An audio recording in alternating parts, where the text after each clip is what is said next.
In this tutorial, we're going to learn how formulas work in SolidWorks. I'm going to start by creating a sketch.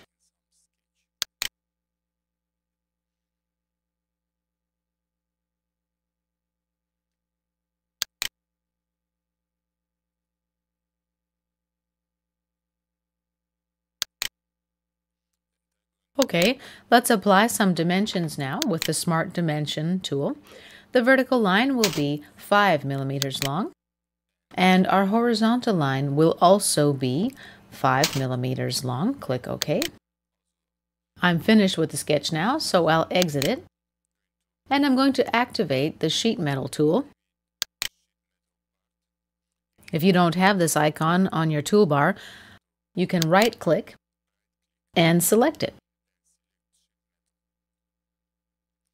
Next, I'm going to activate the Base Flange tool and select my sketch. Let's just adjust a little bit here. We're going to look at the Normal To view. You see on our left here the Base Flange Manager. We're going to explain the various control boxes here in a later tutorial.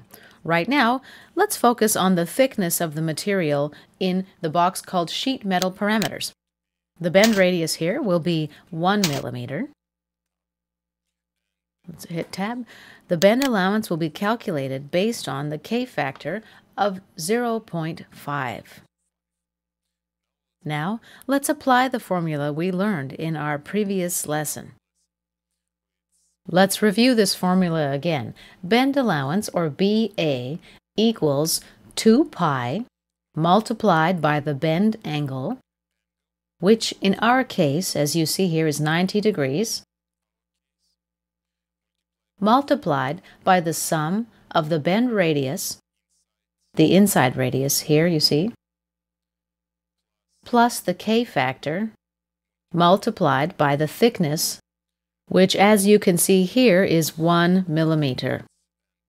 Right here you can see that our bend radius is 1 millimeter, and down below you see that our K factor is 0.5. Divide all of this by 360. This gives us a bend allowance of 2.36. Let's click OK. Now we're going to apply the Flatten tool.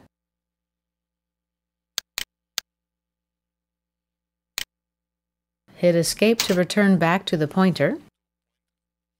Now let's activate the Measure tool.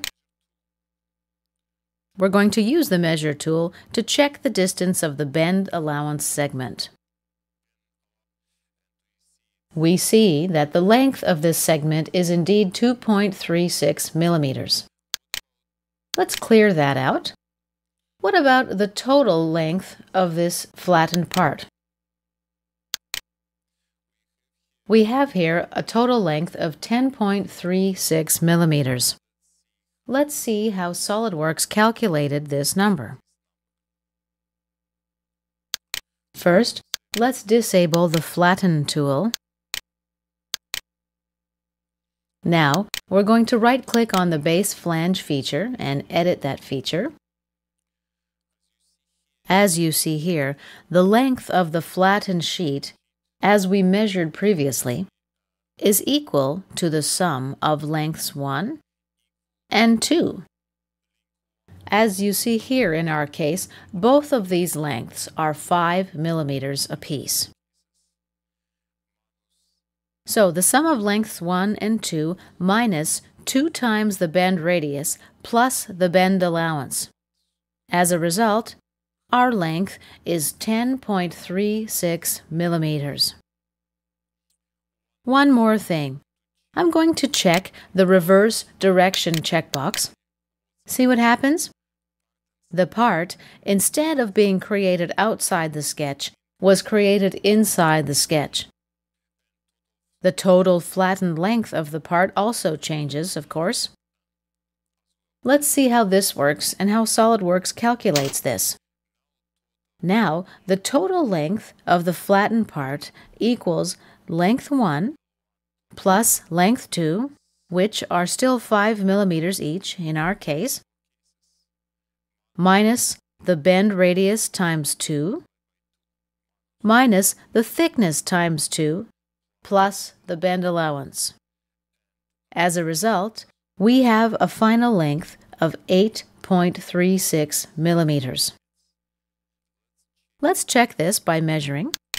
First, enable the Flatten tool. Now activate the Measure tool. And we are going to now check our measurements.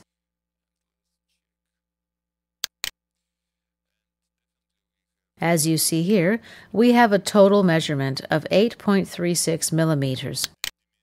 The dimension of the bend allowance segment has stayed the same, of course, at 2.36 millimeters. And this concludes our tutorial on applying the K factor.